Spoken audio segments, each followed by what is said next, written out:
እንደምናገረው በጣም ደካማ ነኝ ግን በቃ ይሄ ነገር ሁሌ ነው የሚያንገበገበኝ በጣም ነው የሚያናደኝ ወላሂ ላዚም በጣም ነው። እዚህ ጋር የምትመለከቱት ሰው በኳታር ኩጥባ ሲያደርግ ይታያል ከነ ሰራተኛ ልብሱ ማለት ነው። የትግራይ ሲኖዶስ አክሱም ከተማን ቅድስት አክሱም ጽዮን ከተማ ብሎ ስሟን ሰይሟታል። ሰላሙ አለይኩም ወራህመቱላሂ ተዓላ ወበረካቱ ድና የተከበራችሁ የኑር ቤተሰቦች እንዴት አላችሁ? ዛሬም ኢንሻአላህ አዳዲስ አነጋጋሪና ወቅታዊ የሆኑ መረጃዎችን ወደ እናንተ ይዤላችሁ ተመልሻለሁኝ። እንግዲህ ከወደ አክሱም የሰማነው ጉዳይ ደግሞ በጣም ልብ የሚሰብርና አሳዛኝ መረጃዎች እየወጡ ነው የሚገኙት። ሰበር አሳፋሪና አስነዋሪ ዜና የትግራይ ሲኖዶስ አክሱም ከተማን ቅድስት አክሱም ጽዮን ከተማ ብሎ ስሟን ሰይሟታል። በዚህ ሰዓት የአክሱም ሙስሊሞች ሰላት በተከለከሉበትና ሂጃብ መልበስ እንደ ህገወጥ ተግባር በተቆጠረበት ከተማ ላይ እጅግ በሚያሳፍር ሁኔታ ከኢትዮጵያ ሙስሊም ጋር እልህ በመጋባት የኢትዮጵያ ሙስሊም በርካታ ጥያቄዎችን መጠየቅ በጀመረበት በዚህ ሰዓት ስሙን ቀይረውታል ቅድስት አክሱም ጽዮን ከተማ ብለው። ታዲያ ማሰብ አቅቷቸው ነው ወይስ እንደዚህ አይነት ፉክክር ለምን አስፈለገ? የኢትዮጵያ ሙስሊም እንደዚህ አይነት ስግጥናን ማለት ነው ቢቀላቀል ኖሮ ከ30 እስከ 40 የሚቆጠሩ በርካታ ሙስሊም የሚገኝባቸው ከተሞችን የራሱ ቅድስት ከተማ ማድረግ ይችላል። ግን ሆደ ሰፊ ነው፣ ሀገር ወዳድ ነው። ሙስሊም እስልምና ሙስሊም ማለት ሰላም ነው። የኢትዮጵያ መንግስት ይህንን እንዴት ያየዋል? የኢትዮጵያ እስልምና ጉዳዮችና የክልል መጅሊሶች ይህንን ጉዳይ እንደተለመደው በደብዳቤ ያልፉታል ወይ? ሙስሊም የሆነ ሁሉ ይሄ ቪዲዮ የደረሰ ሁሉ ኮሜንት ላይ የናንተን በርካታ የምታውቁትን ቅድስት ከተሞችን እያስቀመጣችሁ እንዲያዩት እንዲረዱት ዘንድ በደንብ ሼር፣ ኮፒ ሊንክ፣ ሪፖስት እያደረጋችሁ አዳርሱት። ያ ጀማዓ ይህንን ጉዳይ በምን አይነት መንገድ ነው የምንፈታው ብዬ እንግዲህ ሳስብ ነበረ። ነገር ግን ደግሞ የመጣልኝ ሀሳብ ምን መሰላችሁ? እኛስ ቅዱስ ከተሞች የሉንም እንዴ? ሐረር ቅዱስ ከተማ መሆን አትችልም ወይ? የነ ኢማም አህመድ ሀገር ወይስ ደግሞ አፋሮች፣ ሶማሊያስ ብዙ ሀገራትን ብዙ ከተሞችን መጥቀስ እንችላለን። እንግዲህ ቅዱስ ከተማ ልንላችሁ የሚገቡ እኛስ እንደዚህ እያልን ከተሞቻችንን መወሰን አንችልም ብላችሁ ታስባላችሁ? ሰላም እንዴት ናችሁ? እኔ በዚህ ቪዲዮ ምንም ይሄ አጃቢ አልፈልግም፣ ምንም በቃ ደጋፊ ምና አልፈልግም። ጀስት የተሰማኝን ብቻ መናገር ፈልጌ ነውና በአክሱም ጉዳይ ማለት ነው። እኔ ይሄ ድሮ ታቁኛላችሁ ከድሮ ጀምሮ ፕሮፋይል ፒክቸር የነበር ፌስቡክ ላይ ምናምን በጣምና ግቢ ራሱ ሆኜ ወላሂ ላዚም አክሱም ላይ መስጂድ ሲሰራ ብር ተበድሪም ቢሆን እሄዳለሁ ነበር ምለው ወላሂ ላዚም ነው ብላችሁና የአክሱም ጉዳይ ሁሌ ነው የሚያንገበግበኝ ሁሌና መጥፎም እንዲ ድጋሚ ሲነሳ ምናምን ጨጓሬ ቅጥል እያለ አይኑ ምንም እንደማላመጣቅ መጅሊስ ብቻ ሰለማቅ ምንም እንደማላመጣ ብዙዎቻችሁ ስሪ ቪዲዮ ብላችሁ ዝም ነበር ያልኩትና ዛሬ ደግሞ መግለጫ አውጡ ምናምን መግለጫው ምንድነው? ይሄ እናንተም ብቻ እኮ አይደለም ያከለከል ነው። ይሄው ከለበን እንትንም ምናምን ካልከለናል ነገር ነው የሚመስለው መግለጫው በጣም ነው የሚያናደውና እዚህ ቪዲዮ ባይዘው ማለት ነው ልንገራችሁ እቴትዬ ትሙት ምንም ይሄ የምጠሉ ሰዎች ትጥሉ ምንም አይመልከተኝም እንዲህ ስላልኩ ማለት ነው። በጣም ነው የሚያናደው በጣም ነው የሚያንገበግበው እና መጅሊሱ እንግዲህ የሆነ ነገር እንደምታረግ ተስፋ እናረጋለን። ሁሌ እንደምናገረው በጣም ደካማ ነኝ ግን በቃ ይሄ ነገር ሁሌ ነው የሚያንገበግበኝ በጣም ነው የሚያናደኝ ወላሂ ላዚም በጣም ነው የሆነ ነገር እንደምታረግ ተስፋ እናረጋለን። እኔ ምንም አይደለም በቃ አላህ ከእናንተ ጋር ይሁን የአክሱም ሙስሊሞች። በነገራችን ላይ ትልቅ ኢንፍሉዌንሰር ሆናችሁ ሙስሊም ሆናችሁ ስለ አክሱም ወንድሞቻችን አለማንሳት ፌር አይደለም።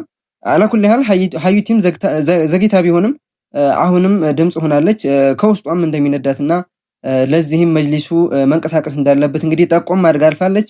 አላኩል ያህል እኛ ነስሩን ከአላህ እንጠብቃለን። ነገር ግን ሁላችሁም የቻላችሁትን ለአክሱም ወንድሞቻችን ማድረጋችሁን እንዳትዘነጉ አደራ ማለት ፈልጋለሁ። የአክሱም ከተማ ቅድስት ተብላ እንድትጠራ የአክሱም ሲኖዶስ ውሳኔ አስተላልፏል፣ መግለጫ ሰጥቷል።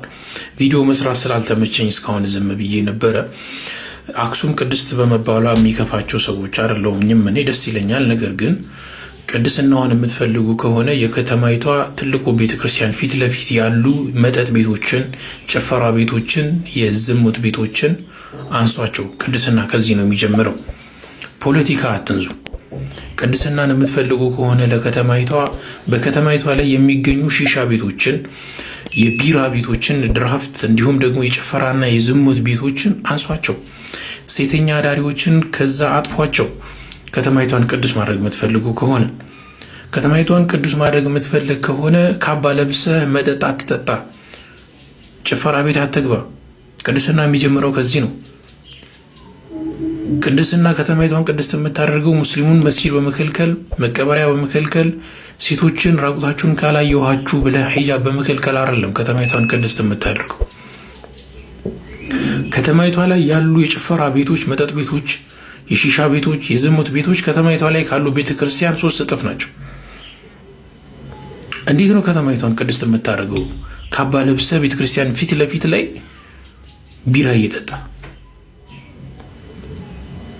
በዚህ ልክ ካባ ለብሳችሁ ሚዲያ ላይ ወጣችሁ ለሙስሊም ያላችሁን የጥላቻ ፖለቲካ ስትነዙ እኔ ማዝነው እናንተን የሃይማኖት አባት ብሎ ሙስሊሙን እየበደላችሁ እያየ የሃይማኖት አባት ብሎ ለሚከተለው ወጣት መጪው ትውልድ እንደማይሰማችሁ እኮ ትዋረዳላችሁ። ቲክቶክን ለዳዕዋ እስከከፈትን ድረስ ግዴታ መናገር አለብን። ለኳስ ብላችሁ የመስጊዱ ጀማዓ እስኪቀንስ ድረስ ከመስጊድ የጠፋችሁ ሰዎች ይህን ሐዲስ ያዳምጡ። ረሱል ሰለላሁ ዐለይሂ ወሰለም እንዲህ ይላሉ፣ አፍቀሉ ሶላቲ ዐለል ሙናፊቂን፣ ሙናፊቆች ላይ በጣም የምትከብደው ሰላት ሰላቱል ዒሻ ወሰላቱል ፈጅር፣ የፈጅር ሰላትና የዒሻ ሰላት ነው። አብዛኛው ጊዜ ደግሞ ኳስ መግሪብና ኢሻ ላይ ነው የሚሆነው። ከመግሪብ ጀምሮ ከኢሻ በኋላ ነው የሚያልቀው። አብዛኛው ሰው ደግሞ ለኳስ ብሎ ሁለቱንም ሰላት አይሰግድም። አንድ ላይ ምናምን ቤት ከገባ በኋላ ይሰግዳል። ካለምንም ምክንያት አንድን ሰላት ማሳለፍ ደግሞ ሚያል ከከባይር ነው የሚቆጠረው፣ ከትላልቅ ወንጀሎች ነው የሚቆጠረው። ሰምታችኋል። በአባ ሁረይራ ዘገባ ምን ይላል ታውቃላችሁ?